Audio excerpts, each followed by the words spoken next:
Hello and welcome everyone. This is Entrepreneurs Coloring Outside the Lines, and today we have with us Ebele Mogo. Ebele is a very successful entrepreneur. She's very young, but she's already established a lot of things. She's the president and founder of Engage Africa Association Foundation. She is a blogger. She's a writer. She's also the founder of StreetSideConvos.com, a very popular blog. So we are going to welcome Ebele onto our show today. Ebele, how are you doing? I'm doing well. Thank you, Rafi, for having me. Great. It's a pleasure to have you as well. So introduce yourself. Tell us who you are, what you do, and a lot of people probably already know you, but give us a little bit more details about what you're doing these days. Okay, where do I start? My name is Ebele. As you know, I write. Well, you already introduced me, so I think you did a really good job of introducing me. All right. So in that case, tell us a little bit more about your current projects, which as I understand, you're working on Engage Africa Foundation. That's your #1 project. So tell us a little bit more about that. Okay. Okay. So Engage Africa, the main focus of Engage Africa Foundation is basically reducing chronic diseases in African countries. So chronic diseases are diseases like diabetes and stroke and cardiovascular diseases, and they're not necessarily infectious. And because of changing lifestyles and because of like development and things like that, we're finding that a lot of people are beginning to have chronic diseases, especially people in the working class. And so if you have people in the working class developing chronic diseases, what that does is that these are the main breadwinners of their families, right? So if someone has a chronic disease and then dies, then you can imagine that it creates a cycle of poverty. And so I basically said engage because I felt like that was a gap that needed that needed some work to be done. Basically, some work needed to be done in that area, and I felt like there could still be more work done in the area. And so we do a lot of work in we do a lot of community health projects. We're doing a lot of work in kind of using social media to raise the profile of community disease as well. And so that's basically where we are right now. Can you hear me?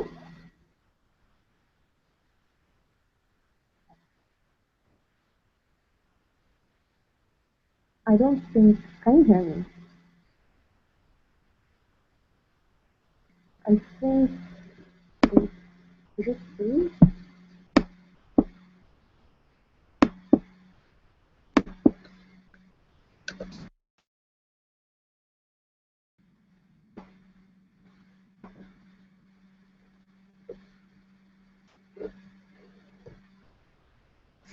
Can you hear me now? Yes, I can hear you now. Huh?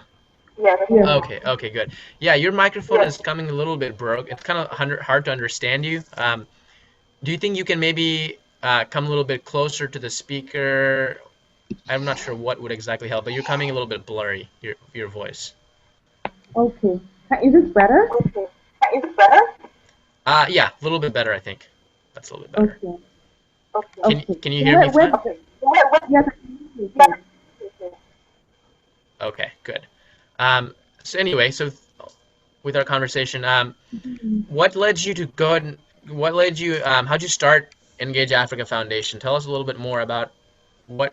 I mean, is that your first project, or have you done anything else as far as starting your own business, or own venture, or your own projects before Engage Africa, or is this the first one that you did?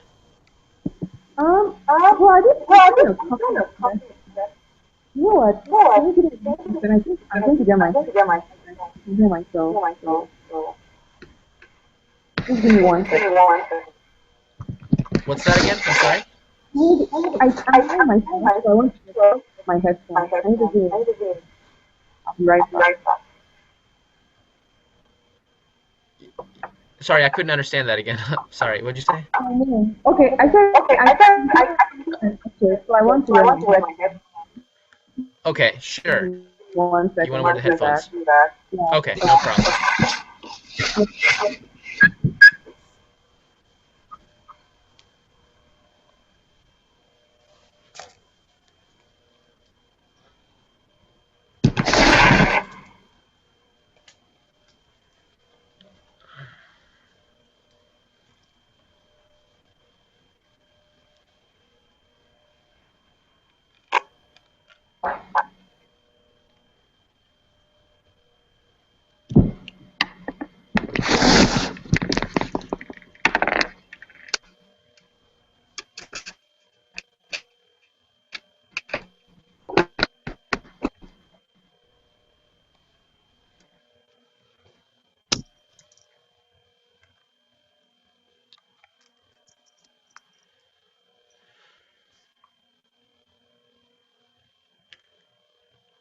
Hello?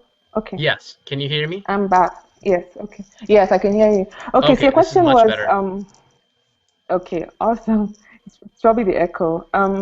So if I'd done other things before that, let me see. Some of yeah, I've done some things before that. Like before that, I used to live in Scotland for like a year, and me and some of my Hmm. schoolmates at that point, we launched this it was this university club, and it was called the Edinburgh Anti-Malarial Outreach Program. And my Okay. schoolmates started it. I started. I was the secretary, but she was the president, and it was kind of a good experience in getting something off the ground and seeing it actually happening in in another part of the world. And Hmm. for me, that really helped me to know that it helped me to think outside the box and know that, oh, you can come up with an idea and go out and get the money and make it happen. And it Yeah. was really, really cool to just see like all these people that we got involved in the project and we trained, and the project was successful. And Right. as well, before that, I did something totally different as well at home. So I also started, me and my dad kind of started this solar, it was like this solar energy project, and Okay. I was on the board, so it was kind of cool because I got to like see, so I done a couple of other things before starting Engage, but they were in different sectors, mostly in like health and development, and then there was the solar energy project as well. Hmm. How old were Yeah. you when you started your first project? Huh. It depends on how you define it. Um, The first time you you mean ever pro? got something Okay. that, let's say, more than you and your family were part of. Let's say you incorporated, I don't know, it impacted more than Like 10 people. How about we'll call it that way? more than 10 people. Okay, let me see. Um, I know, well, okay, I really don't know. I mean, okay, I remember in my early teens, I also had like this jewelry. I started making jewelry and I started selling it. And then I moved to Canada. So, but I would say the first time I did something, probably, let's say the Edinburgh project. So let's say when I was 18, Uh-huh. that was Started. the one of the bigger ones that I've done. Yeah. Okay. Wow. Very nice. So you started at 18. Okay. So since then you've kind of started multiple projects. Hmm. How were you able to, like, as you went from project to project, what happened to the previous one? Hmm. Are they still active live projects, or you finished that Hmm. one and then moved to the next one? How did you continue in this kind of journey? Hmm. Okay, the one, so let's say the Edinburgh anti-malarial one, it was a university club. So we started it and we weren't sure what direction. Do we want to make this an organization? Do we want to make it more of like a student thing? And so at the end of the day, what we did was just make it a student club. So it's still there. And so every year the students get a chance to like it's like a student club now, basically. So that's what happened to that one. Hmm. Yeah. Then yeah, that's what happened to that one anyways. Okay. Very nice. Hmm. Mhm. Okay, so next question I want to ask you is, um, tell us a little bit more about what is it that you think sparked you to get into entrepreneurship, to start these own projects? I think Yeah. um, for a lot of us, including myself, it's not something that I was, like my family, there aren't that many entrepreneurs. There aren't that many people Mhm. that are starting their own projects. A lot of people, I mean, what I was taught is that, you should go to school, get a good education, get a PhD, become a Mhm. doctor or a lawyer, and then you continue on with life and get a job. Um, Mm. but I didn't quite go that type of route. I kind of started to do stuff on my own. Mhm. What what made you get into that? What inspired you to start your own projects? I think for me it was really curiosity when I think about it. Curiosity, and I didn't even think of it as entrepreneurship at that point. It was more like, Uh-huh. oh, I'm curious about this thing. How would this work out? I remember from when I was really little, I'd always wonder how would this work out, and then I'll get my friends to try it out and things like that. And I think it was Uh-huh. just that curiosity that really, and the idea that you could do something new, because I wouldn't necessarily, yeah, I think it was the idea that you could do something new and then see how it goes, and then it works out and you challenge yourself and you get good Mm-hmm. results and you think, oh, I could do this again. And so Right. I think that's what really drives me. Basically, what is possible. And like you as well, I think Nigerians are one of the most educated people. Like we really, we value like going to school and getting a job, like you said. Uh-huh. And I think like going to school can be useful, but to know that you can also use that education in like in different new ways and ways that Mm-hmm. could actually impact a lot of people. Yeah, Mm-hmm. Yeah, that's yeah, that's mm-hmm. I think it's a powerful concept that it's different from I think a lot of people. Like not everyone ends up there Mm-hmm. the same way. Some people, for me, it Mm-hmm. happened by just I guess part of it is curiosity. Like when I was graduating, getting near Mm-hmm. to the end of my college career, I started. Mm-hmm. I read a book, Rich Dad Poor Dad by Robert Kiyosaki, which introduced me to the world Mm-hmm. of how money works, right? Yeah. And how to actually think about that. And then from then, I just started to follow people that were.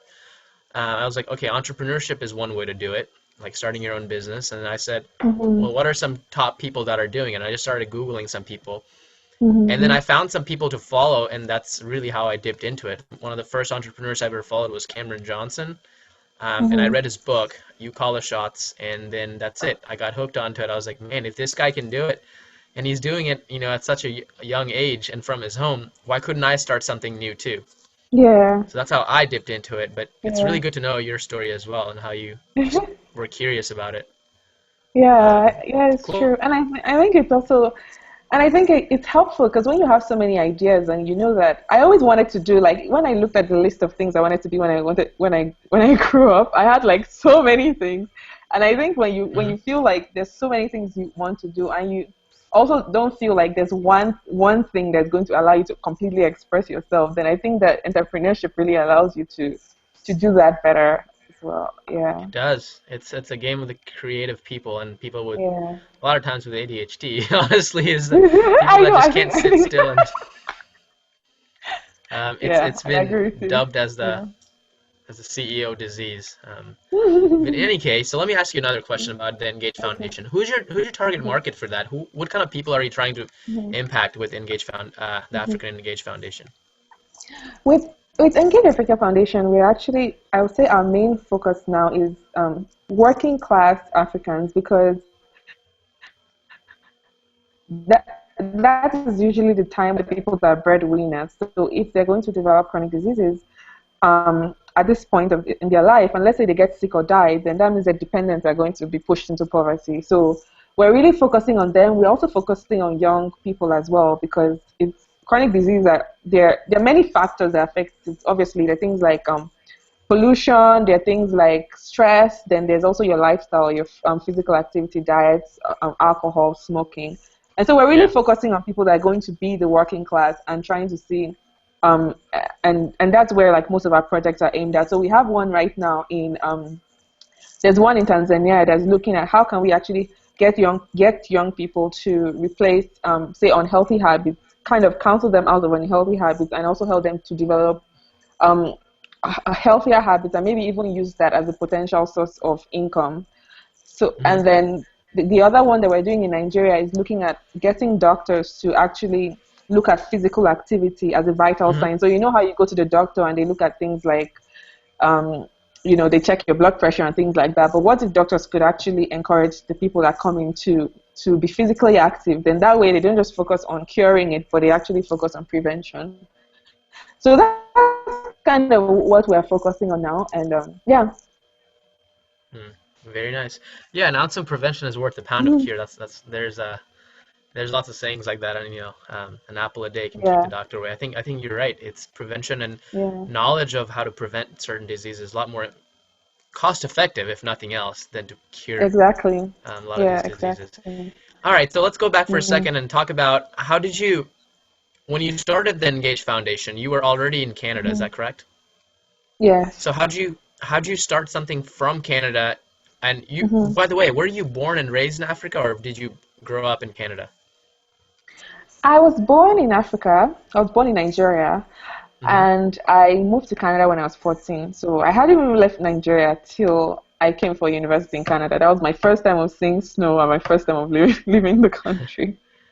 Yeah. Okay, so you were 14 years old and you come to Canada and you Mhm. launched Engage Foundation at what age? I was 20. I was 20. Was it 21? Wait. 21. Yeah, So I was 21. Yeah, when we got registered. Okay, so a few years later, how did you manage to connect? Like, who's your do you have another team that's working in Nigeria? You launched it in Nigeria, is that right? Initially? Hmm. So we're Okay. officially launched. We got registered in Canada, and Yeah. that's helpful for a couple of reasons. Because in a way, the way the world works, anyways, if you're registered in Canada, especially since I'm here, I felt like that way I could tap into like resources here since I Mm-hmm. was based in North America. But we do the projects in Africa. So the first one we did was a health promotion project in Lagos, Nigeria. So if you go to the website, you'll see pictures. And so I did that one there. And then we have a Mm-hmm. project in Tanzania now, and then we have one in Ekiti State, Nigeria. And basically, what we do is there's one aspect of what we do, which is the social media part of that, which is kind of trying to build that social media awareness that, oh, chronic diseases also need to be a priority in African countries. And then the second part of what we're doing is this Health is Wealth project. So the first time we went to do a project, there are other things that get in the way. So how can you actually get young people to be interested in taking care of their health and preventing non-communicable diseases? And we decided that a really good way to do that was to actually have this Health is Wealth projects. And the idea of the Health is Wealth Mm-hmm. project is that, and please ask me to explain anything if I get too technical or anything. So Okay. the idea of the Health is Wealth project is basically to get young people to come up in their communities to come up with their own ideas of how they can sustainably prevent non-communicable diseases. So people applied for that, and then what we do is that we provide them with the technical expertise, and we also see if we can get some seed funding for the idea. So that's what we're doing with the Health as Well project right now. So that's how we have two Mm-hmm. projects going on, and then hopefully the plan is that we're also going to we also want to do some more projects targeted at the workplace. So we want to see if we can get big African businesses and entrepreneurs to actually endorse preventing chronic disease and maybe also start doing some things in the workplace. But we're still pretty young. So right now, what we have, or what we've done so far is in the one we did in Nigeria in the launch, like the pilot project, and then the two that we have ongoing now in Tanzania and Nigeria as well. Wow. All Yeah. right. So tell us a little bit more about fundraising. What are you, is your Mm-hmm. project, is it raise some funds for it? Mm-hmm.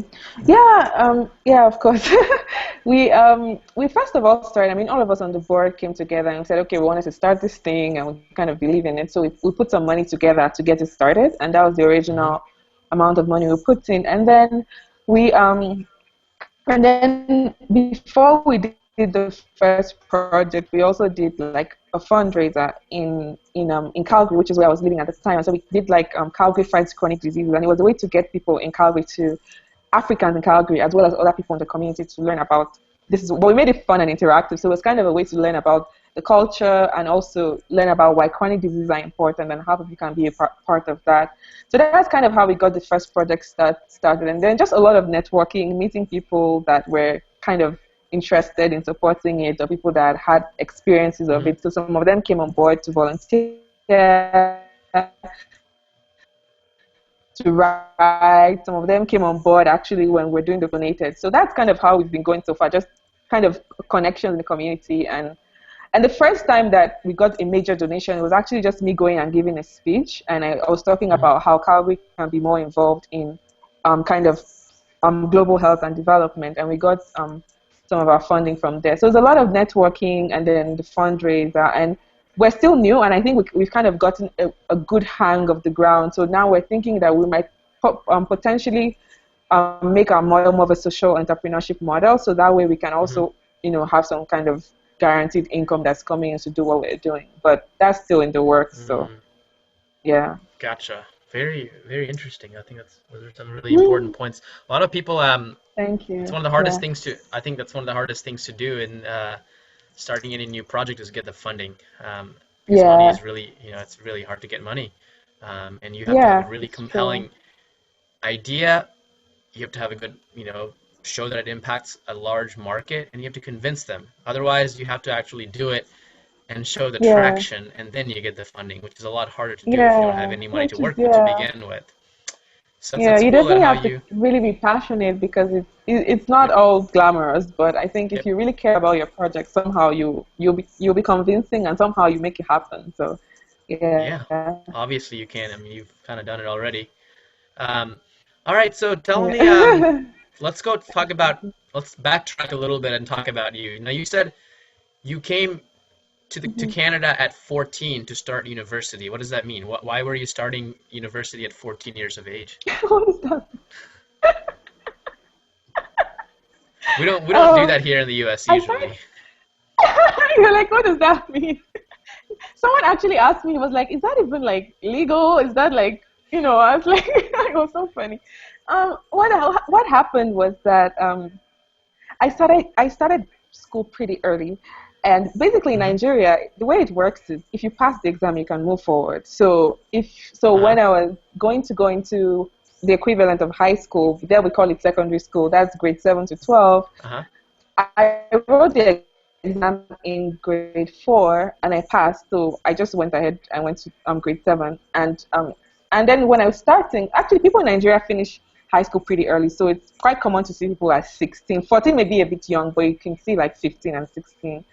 And so that was one. I skipped some grades, and then in the beginning, I started school kind of early because it was me and my brother. We were always really, really close. He was older than me by a year and a half, and so when he started going to school, I told my mom I wanted to go to school as well because I was missing him. And then so they took me to school, and it was kind of a joke. It was like, okay, let her just go and take classes and be happy. And then at the end of the Uh-huh. year, the teacher told my mom, oh, she actually passed, so we are going to promote her. My mom was like, no, like I was just joking. It wasn't like supposed to be school. It was just like for her to kind of hang out. But that's kind of Right. how I kept going, and then I went to high school kind of early, and then I was done. So that's kind of my story. Okay, so if we were to go Yeah. back into your timeline, you started when you were 14 and then you graduated when you were 18 from college? So I graduated college when I was 18 years. And then what did you do? Start a master's or a PhD program? Or how When did I you continue school? finished, what did Yeah. I do? Yeah, actually, so after that, I'm trying to think. I took the summer off and I went to Nigeria, Hmm. and I was still trying to figure out what next I wanted to do. I did something kind of off the chart. I just went to this writing, it was this writing program at the University of Manchester, and it was kind of a literary writing school where they take you around like different, where a lot of famous writers like grew up and things like that. And I just wanted to kind of explore my writing because my undergrad was in the clinical sciences.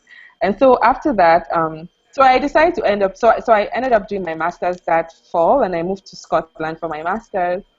Uh-huh. And yeah, and I did my masters next. So that's what I did In, next. in Scotland? Yeah. Wow. So you went from Nigeria to Canada to Scotland to US.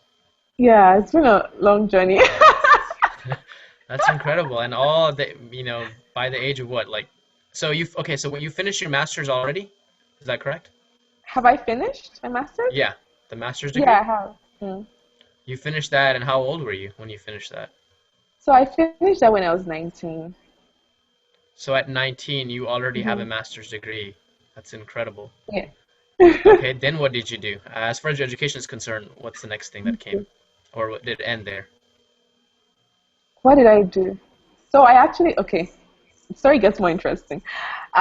So after that I graduated, and then so that's when we did the started the anti-malarial outreach program, and that was Uh-huh. kind of like one the first big entrepreneurial thing I did.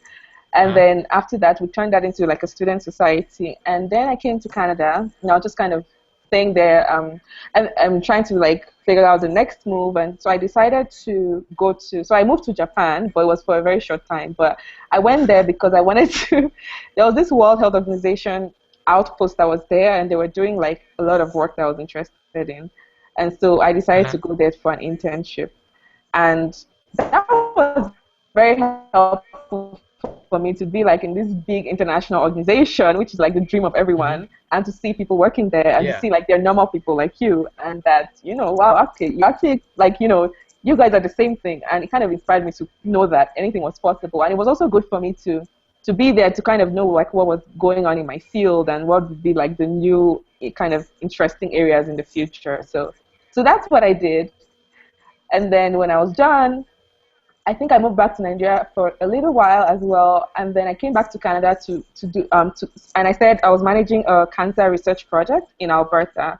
Mm-hmm. And then it was when the project was over that while I was doing the project, I was kind of, this idea of Engage Africa Foundation came to my mind, and I was trying to get it started. I got it registered, putting a team together.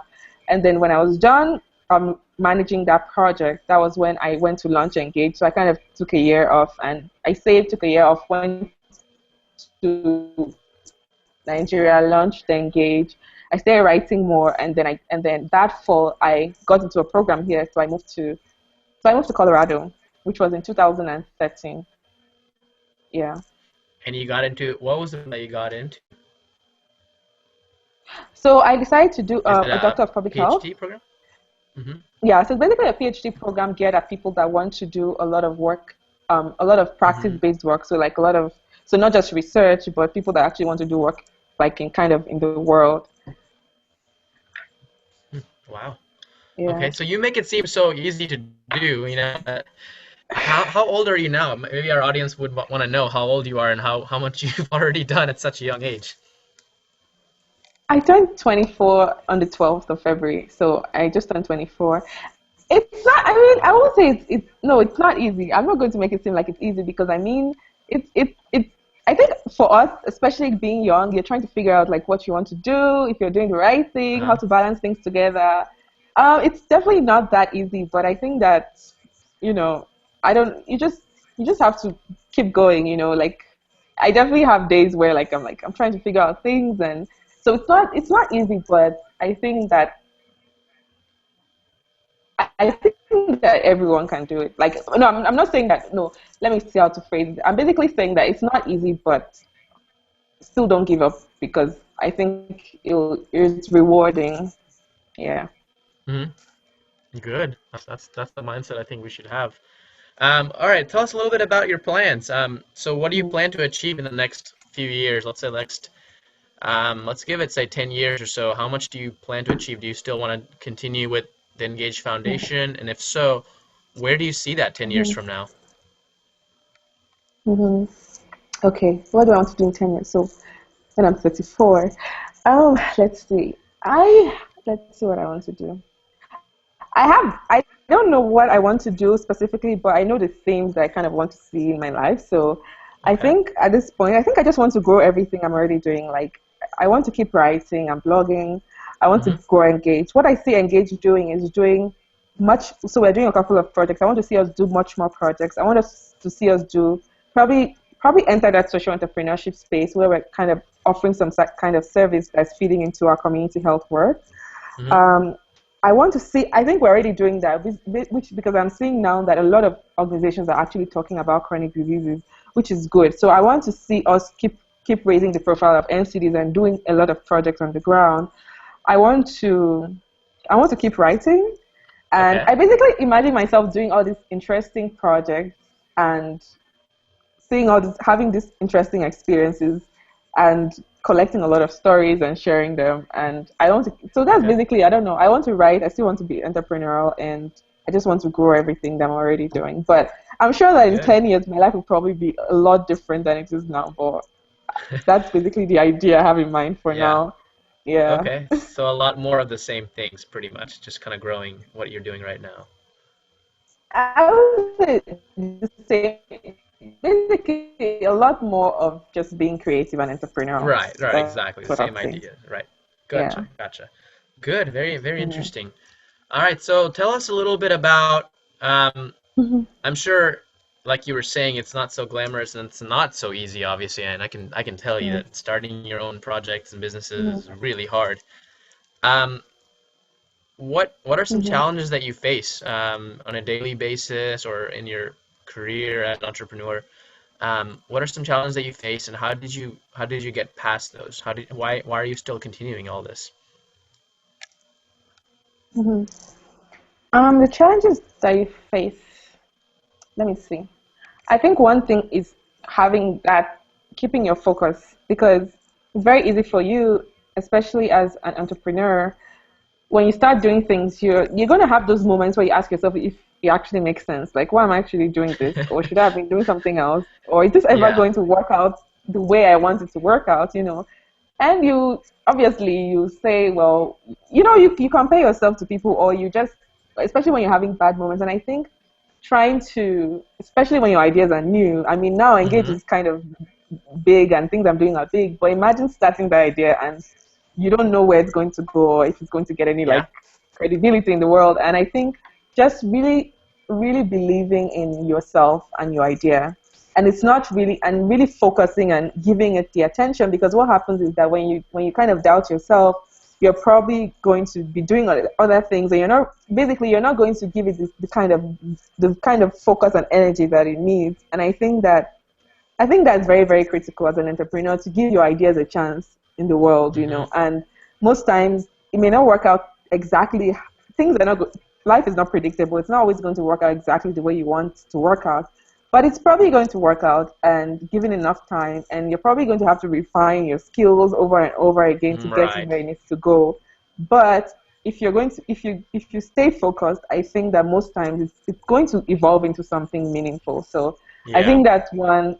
For me, that's what I keep learning, to continue to focus and continue to carve out time for the things that I think are important to me. That makes really good sense. Yeah. That's a model of serial entrepreneurship that you're following, is that the idea is not to start something really, really big, but to start small. Actually, starting small is one of the best things you can do, because it gives you chances to learn, especially when you bootstrap a company. That's when your most creative ideas, I think, come out, because you don't have the money to spend and do it the easy way. You have to do it tough. And you know, people like to say, when the tough gets going, when the going gets tough, the tough get creative.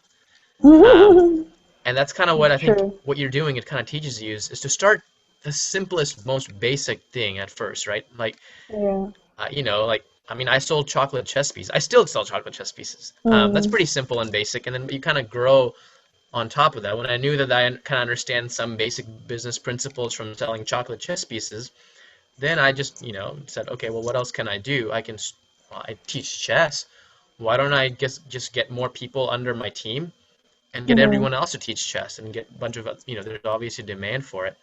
And then from there, I kind of grew it. Like, my next venture that I'm about to launch pretty soon is actually a digital marketing company, where I'll be working with various clients in the city. So yeah, I mean, you're right. I completely agree with you, and I think that should be the way to go, is just to start small and dream big and go step by step, and use each business as a stepping stone to go to the next one. Wouldn't you agree? I would. That's a very good way to put it. Good. Yeah. All right. So finally, I have a couple more questions for you, and this is going to start to bring us towards the last part of our interview. On the show, we usually try to do a question and answer session at the end. Well, not the question. I'm sorry. I ask basically a question of all my my guests. The idea of the show is to give young people a chance to understand how to start their own business, how to start their own projects. And let's not even call them businesses for right now. And we try to, you know, I try my best to bring on people that are already doing it, that are young. You know, you're only 24 years old, and they're doing it, right? They're making it happen somehow. And they may have other full-time jobs or whatever else that they're doing. You know, I mean, getting a PhD, that's a lot of work. But you're still doing these things on the side, right? Yeah, this is what separates you out from the rest of the crowd. In just a couple of years, you'll see that, well, you've got this huge amount of experience. Now that you do have some money and you want to start a business, you already have the skills. You don't have to start from ground zero. So that brings me to my question. Give us 5 of the most important lessons that you think a rookie entrepreneur needs to learn. If I want to start my own business or a project, what are the 5 most important things I need to know? Okay, let me think.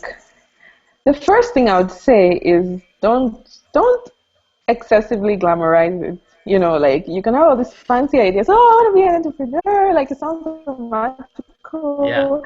Like anything, like, imagine people saying, oh, I want to be a writer, but it doesn't happen like that. You have to actually, what makes you an entrepreneur is doing the work. It's not like the fancy idea.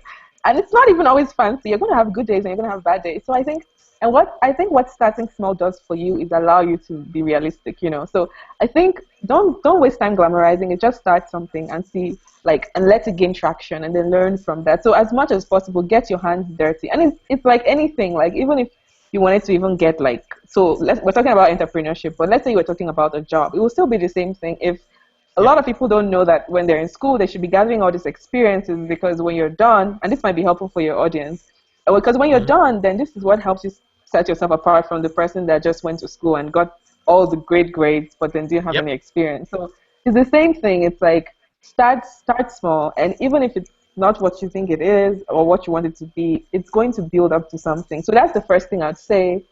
Okay. Um, the second thing I'd say is what did I want? So I said the first thing. The second thing is I think it's very, very important to build relationships. And I don't say it like, oh, because your relationships are going to translate to money or whatever. I mean, eventually it will, but I think just that lifestyle of like actually connecting with people because they are Hmm. people, and it really helps because you learn so much. For me, I think people are very important to me, like starting a nonprofit, but in anything, like any business or idea I've started in the past, you find that it's the people that matter. So I think as much as possible, really valuing people and building relationships. Like if you see someone doing something really cool, reach out and connect to them and get to know them, and find out how you can be useful to them and learn from them, like Hmm. it pays you off, but it also makes your life much more interesting. So I think Does. that it's very, very important to just so especially for young people that are listening, just reach out to people that are doing cool things. They'll probably be happy to hear from you and learn from them and see how you can be useful to them and ask them questions, and you know what I mean. So I think people Yeah. are very important. um what else will I say? I can't say how important it is to never give up, because it's kind of cool like that. But most of the Hmm. time that it's going to be you doing a lot of hard work behind the scenes, like maybe me writing, working at night or something, or me, kind of using after my trying to make time for the things I'm doing beside my PhD and things like that. So I think just to never give up, because it's not going to be easy. You're going to fail. Like the more time you put in it, the easier it gets in a way, because when people know about you and what you're doing, they're more likely to support you. But in the Hmm. beginning, it's going to be hard. You're going to have some rejection. Sometimes it's because it's just not right for you. Sometimes it's because maybe you have things that you have to learn in the meantime and then do better. So I think as much as possible, trying, which is impossible, but as much as possible, trying to detach yourself from rejection, because it's going to come and it's just part of it. So now when I get a rejection, it just reminds me that I'm actually in the game. That's why I'm getting rejection. So I try as much as possible to Gotcha. have that kind of relationship to rejection. Hmm. Um, so I've said three. Let me see. Hmm. Which other thing can I say? Oh, this is very important actually. I think when you're starting Hmm. anything, it's really good to think about diversity is very important, and like bringing people on board that have different skills than you, different Hmm. personalities than you. Yeah. I know I sound really expressive, but actually an introverted person, and it's Hmm. when or sometimes I'm like I have these big ideas, and someone on my team is more of like the practical person that's like, okay, how are we going to do this? Oh, this is wrong with it. Like, it helps to have different people on your team that help you to see things from different perspectives, because Yep. your idea, there's no great idea that belongs to one person. Like, if you look at any movement in history, if you look at civil Uh-huh. rights, if you look at some Apple or whatever, like, I know they put one person in front of the picture, but the real story is that it takes many people to make anything big happen. And so I think having people that complement you, having people that on your team, it's very, very, very important. I've learned that that's very important. People that can give you a second opinion that may not be what you want to hear, but is what you need to hear is No, very, very you're right. is very, very There's important. no Yeah. there's no I in entrepreneurship. No, no, it's really, yeah. So I think, and then what's the last thing that I want to say? I think that discipline is very important as well. Like, Okay. I know that people say like you have the image of the entrepreneur that's like so like cool and spontaneous and things like that, but I think that also having that discipline to because discipline, I mean, or should I call it, yeah, when you're talking about craft, whether it's in Hmm. writing, whether it's in entrepreneurship, it's really about, like you said, the iterative process. You do something once, you learn from it. I think of like I'm even thinking of, say, the first poem I wrote. It was really, really bad. But the Mm-hmm. point is that I kept at it and I kept getting better. And I'm still getting better. Sometimes I look at something and a month later I'm like, oh my God, this is really, really bad. I hope nobody thank God nobody saw it, you know. And it's like, Yeah. that's the process of, even entrepreneurship is like that. You do something, you get better, you learn. And it's really that discipline to stay. I think anyone, you know, it's basically the discipline to stay at it and keep putting in effort, because you're not always going to get the results immediately, but you have to just get that joy from like putting the effort, get that joy from even like the rejection, because you know that it's Mm-hmm. because you're in it that you're getting the rejection. So, and Yep. just make it that process, the way you're evaluating yourself based on what you're doing, not necessarily just the results, the flashy results that come out of the Mm-hmm. process. So um, those are the 5 things. Wow, I said 5 things. So yeah, those are the Yeah, you five did. things I would Good. say, yeah. Those are really good. Actually, you hit on some really critical points. I think that Mm, that's important. I mean, a lot of entrepreneurs would agree with you on a lot of these. I would agree. mm, Most of them networking, mm-hmm, building those kind of relationships with people, and trying your best, and not being easy to give up, and just slowly, just using one mm-hmm, thing, learning what works, what doesn't work, and then going on to the next thing. So mm-hmm, good, very good, very good information mm-hmm. for us. Oh, let me add Um, one last thing. Sorry. So I just thought of sure, one thing. yeah, I wanted to say also sure. that it's kind of helpful to be flexible, because especially when you're young and you're probably carrying different things along and you don't know how it's going to go out. So sometimes what Uh-huh. people may do is like, oh, okay, I want to be an entrepreneur. I'm going to maybe quit my job, and which is okay if you have like a plan for like income or something like that. But if Hmm. you're flexible enough to know that, okay, carry, just carry. That's the advice that someone gave to me, and I found it very, very helpful. Just carry everything along and see how things work out. And so don't be too quick to like make rash decisions. Just carry things along, and when things are working out, and let's say you need to drop something and focus on it, then you focus on the other thing. So I think, like you Yep. said, it's just the whole systems process. You put in things, you let things go, and then you balance things again. So I think being flexible is very important as well. That's a beautiful piece of advice, Yeah. and I see it as you've got to always have lots of plates spinning. I think the average Yes, millionaire exactly. has, Oh, that's a good one. Yeah. right, it has about Yeah. 6 or 7 different sources of income. You've got to have a lot of Mm, plates spinning. It doesn't matter if you're a millionaire or you're just starting out. You just, like you mm, said, you just drop the plates as you see. Some of them are spinning really well. And yeah. that's the only way to figure out what works and what doesn't work is by trying a lot of things and only starting Yeah. to focus on one thing when you see that other stuff isn't working out very well, whichever one works out. If it doesn't, then drop Exactly. some of them and start some new Exactly. stuff. That's kind of how I view it Yeah. as well. Is that, but eventually though, I mean, you can only fail so many times. That's the way I see it, right? At It's some true. point, you're gonna hit on some idea that's gonna work out. Yeah. It's not a matter of if, I think it's a matter of when, if you're But just constantly when? trying It's new true. things. I It's think true. I I think agree. most entrepreneurs tend to succeed Yeah. on their third startup would be my Mm, understanding of it. So mm, that's really good. Some very good information, Abele. It's such an honor to have you, and you've really, I mean, whether you look at academics or whether you look at entrepreneurship, you kind of have the perfect mix of both. You've done both mm. really well, and you've done it all under the age of 24. That's the part that just I don't understand is how did you manage to do all of this stuff, and lived in 5 different countries, and I don't know. I feel like you're just a very, very experienced young person with probably a lot of wisdom too. So that's really good. Like Um, an old but young yeah, is there person. anything else? Thank Yeah. you. No, I I just think I wanted. think Mm, yeah. I was I gonna don't think there's. go ahead. What were you going to say?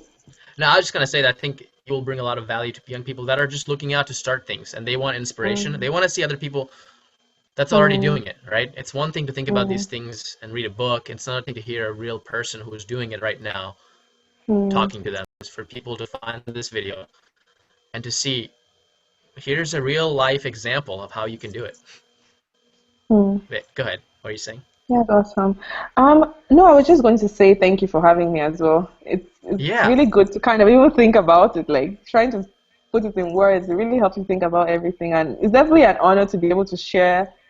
this, it feels good to be able to kind of share and hopefully encourage somebody in your own little way. So I'm definitely happy that I got a chance to come on your show as well. So thank you. It was an honor for me Absolutely, as well. absolutely. That Yeah. was a pleasure. And let us know, Yeah. hey, what is the best way that if let's say I don't know, Sam from New Zealand wants to get in touch with you. He just watched the video. What's the best way to get in touch with you, Ebele? You can follow me on Twitter. My name on Twitter is EBYRAL, Ebiral, Okay. EBYRAL. You can check out my blog, streetsideconvos.com, which is www.streetsideconvos.com.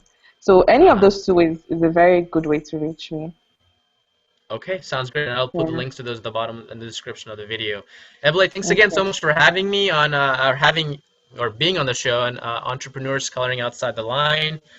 This is Rafi Chowdhury, and we just spoke with Ebele Mogo. So thanks again. Thank you so much, All Rafi. right, bye bye. All right. Bye.